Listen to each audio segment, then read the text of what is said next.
Hi friends, good morning అండి. అందరూ బాగున్నారా? ఈరోజు నేను గారెల్లోకి ఫారం కోడితో కూర చేస్తున్నానండి. ఇది కేజీంబావు ఫారం కోడి. దీనిలో ఇది శుభ్రంగా కడిగి దానిలో కాస్తంత అల్లం పేస్ట్ వేస్తున్నాను. తర్వాత కొద్దిగా ఉప్పు వేస్తున్నాను.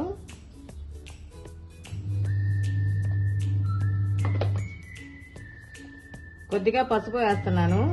వేసి ఇది బాగా కలపాలి.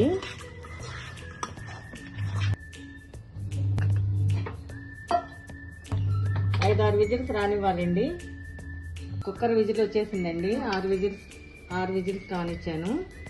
ఇందులో ఆయిల్ వాటర్ వస్తాయి అడుగున, అవి మనం వంచేసుకోవాలి. వంచేసాను. కూర వండేటప్పుడు నూనె కొంచెం తక్కువగా వేసుకోవాలి, ఎందుకంటే ఇందులో ఆయిల్ ఉంది కనుక నూనె కొంచెం తక్కువగా వేసుకోవాలన్నమాట.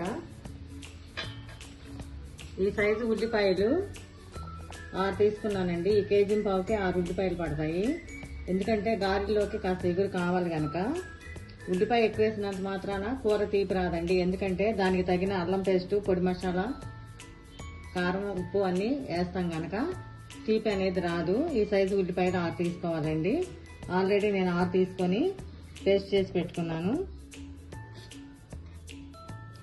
ఇది 6 ఉల్లిపాయలు పేస్ట్ చేసి పెట్టుకున్న ఉల్లిపాయ పేస్ట్. ఇది దానిలోకి ఇంత అల్లం పేస్ట్ పడుతుందండి.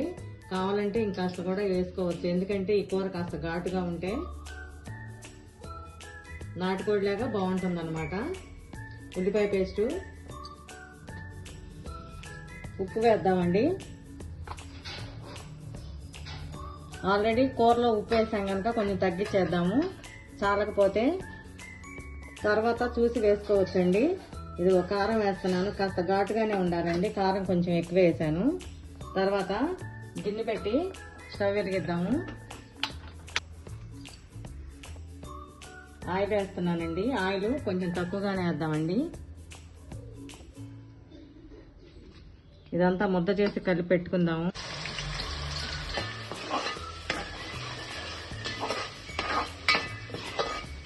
ఉల్లిపాయ ముద్దని బాగా వేగనివ్వాలండి.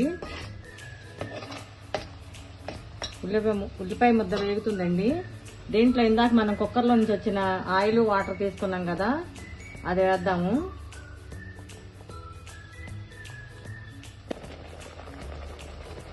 ఉల్లిపాయ ముద్ద బాగా వేగుతుందండి. ఇంకా వేగాలి. అయితే ఇప్పుడు మనం కుక్కర్లో పెట్టుకున్న చికెన్ ఇందులో వేసేద్దామండి. ఈ రెండు కలిపి ఓ 10 నిమిషాల పాటు మనం వేగనివ్వాలండి. అప్పుడు ఈ ముక్కలకి ఈ ఉప్పు, కారం, అల్లం పేస్ట్ ఇవన్నీ పడతాయి. పొడి మసాలా ఇదిగోండి, చూడండి ఇంత వేద్దాము.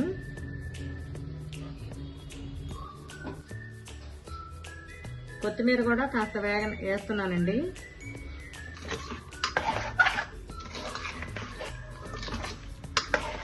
కూర ఇలా ఆయిల్ వస్తుందండి. ఇలా ఆయిల్ వస్తే కూర వేగినట్టే. ఇందులో వాటర్ పోద్దాము. కోడిగుడ్లు ఉన్నాయండి. కోడిగుడ్లు వేసాను దీంట్లో కూరలో. ముక్కలు మంట కొంచెం హైలో పెంచుకుందామండి. ముక్కలు మునిగే వరకు వాటర్ పోద్దామండి.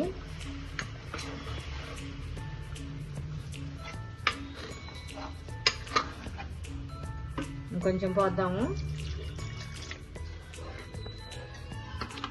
ఇది ముక్క మరీ మెత్తగా ఉడకకూడదండి. మెత్తగా ఉడికితే రుచిగా అనిపించదు. కాస్త గట్టిగానే ఉండాలి. నవిలే కొద్దీ రుచిగా ఉంటుందండి ముక్క. ఇప్పుడే చూసుకుందాము అన్నీ సరిపోయాయో లేదో చూస్తాం. ఉప్పు పడద్దండి. కొద్దిగా ఉప్పు వేద్దాము. కారం సరిపోయింది. ఉప్పు సరిపోలేదు, కాస్త ఉప్పు వేద్దాము.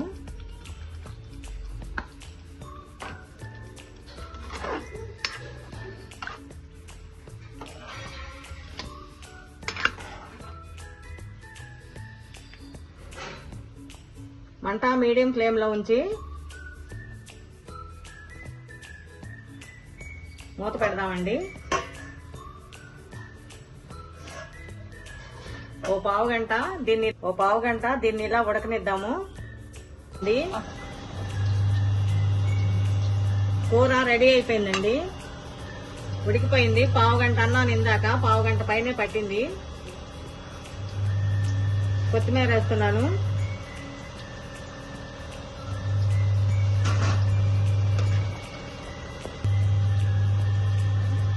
మూత పెట్టేస్తున్నాను.